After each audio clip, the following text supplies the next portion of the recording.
Drop a like if you're a fan of Pawn Stars. Hey everyone, what's up? And welcome back to Film Screeny. It is known that the pawn shops follow strict guidelines to ensure legal dealings to occur on a daily basis. However, with a high amount of money involved, the pawning does attract a lot of shady customers, and the Harrisons have, too, been approached by straight-up criminals, indubitably looking to sell stolen goods.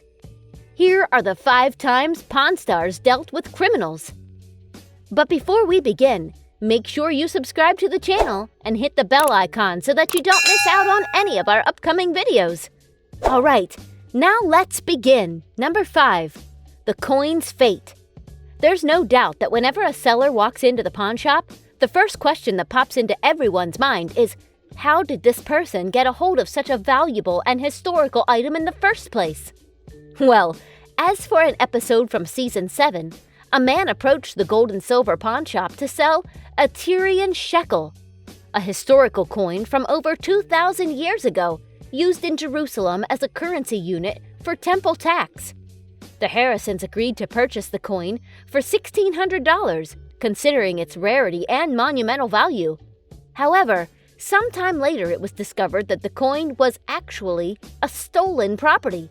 But as its current owner was also unaware of this fact, the pawn shop was allowed to have it. But here was the main drawback. The Tyrian shekel is actually worth around $1,200, and since it was brought in pristine condition, it had lost a lot of its monetary value, making the Harrison face a huge loss. Number 4. The amateur thief.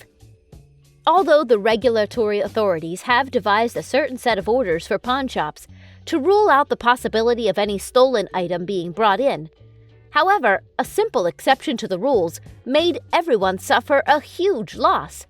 Back in an episode, a woman brought in pure gold coins to the pawn shop, which she managed to sell for $12,000, gaining Harrisons a ginormous profit.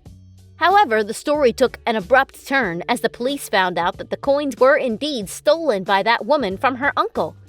But the Harrisons had already melted them into another form.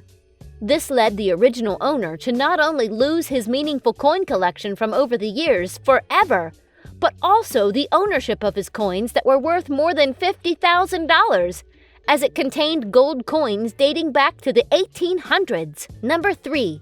The professional scammer. It seems as if the perfect pawning skills already run in Harrison's genes. However, it's needless to say that some members had to learn it the difficult way. Corey was as little as 9 years old when he started experiencing the pawning business with his family. From only serving a purpose to the shop by cleaning the countertops to actually taking over the shifts himself a decade later, Corey had taken in a lot of wisdom just by observing the deals live every day. Or maybe not. In one of his night shifts when Corey was all by himself with no business-related guidance, he got rigged by a seller who sold him a fake Rolex watch.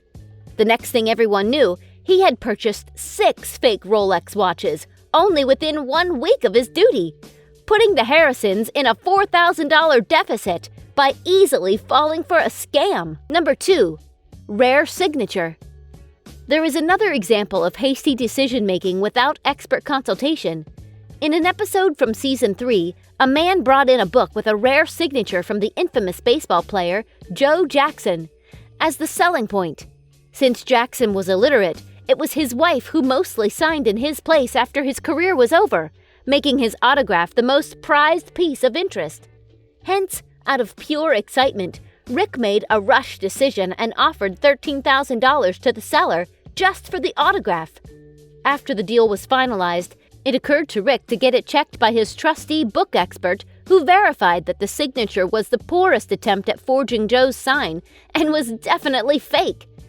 This opinion was also seconded by another expert, giving Rick a hard time to believe that he had suffered a huge loss by hands of a fraudster. Number 1. Stolen submarine.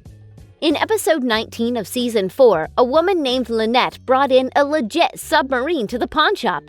When Lynette was asked how she had acquired it, the answer that came up was pretty vague, as she mentioned how someone sitting in their yard had randomly asked her to take it away.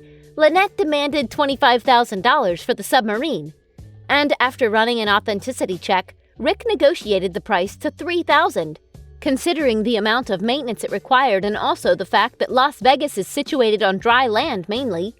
However, what were the odds that Harrisons were soon contacted by some lawyer to retrieve the property, as he was in a case of a stolen submarine since a long time, which he incidentally stumbled upon on the episode of Pawn Stars while watching TV. Well, this brings us to the end of our video.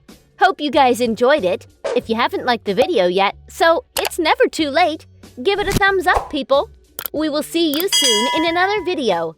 Until then, take care and goodbye.